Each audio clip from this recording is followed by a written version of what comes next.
Hi అండి. సనాతన ధర్మాలు మూఢనమ్మకాలు కాదు.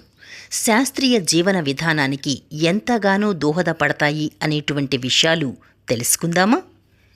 ఈసోఫెగస్ అన్నవాహిక అనేది మన గొంతుని పొట్టకు కలిపేటువంటి ఒక ట్యూబ్. ఇది కండరాలతో నిర్మితమై ఉండి ఎప్పుడూ మూసుకునే ఉంటుంది.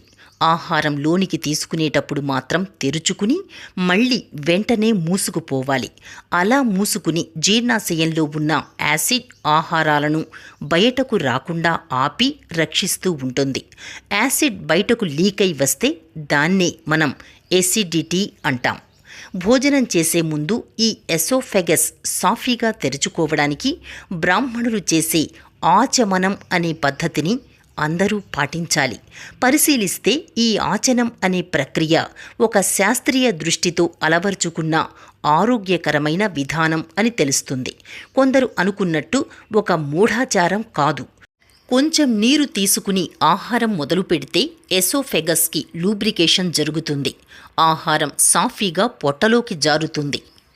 అలాగైతే ముందుగా కాస్త నీళ్లు తాగి భోజనం చెయ్యమని చెప్పవచ్చు కదా, కేశవనామాలు దేనికి అని అనుమానం రావచ్చు. ఈ ఆచమనం భోజనం చేసే ముందే కాదు, ఏ పూజ చేసేటప్పుడైనా కూడా చేస్తారు.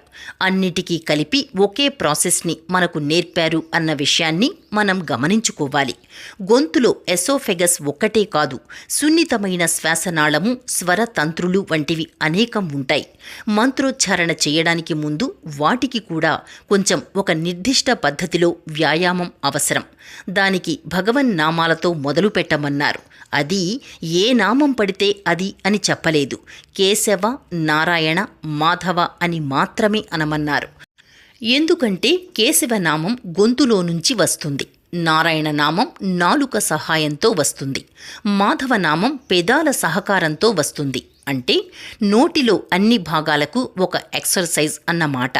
మరి నీళ్లు చేతిలోనే పోసుకుని నోట్లో ఎందుకు పోసుకోవాలి?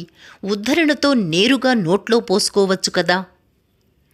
మన చేతిలో ఎప్పుడు కొంత విద్యుత్తు ఉంటుంది. ఆ చేతితో నీరు పోసుకుని మింగితే దానితో చేతిలో ఉన్న విద్యుత్తు నోటిలోకి, పొట్టలోకి ప్రవహించి అన్నిటినీ ఉత్తేజపరచి సమతుల్యం చేస్తుంది. దాంతో ఆహారం స్వీకరించడం తేలికవుతుంది. అలాగే కంఠంలో ఉన్న స్వరతంత్రులు కూడా ఉత్తేజితమవుతాయి.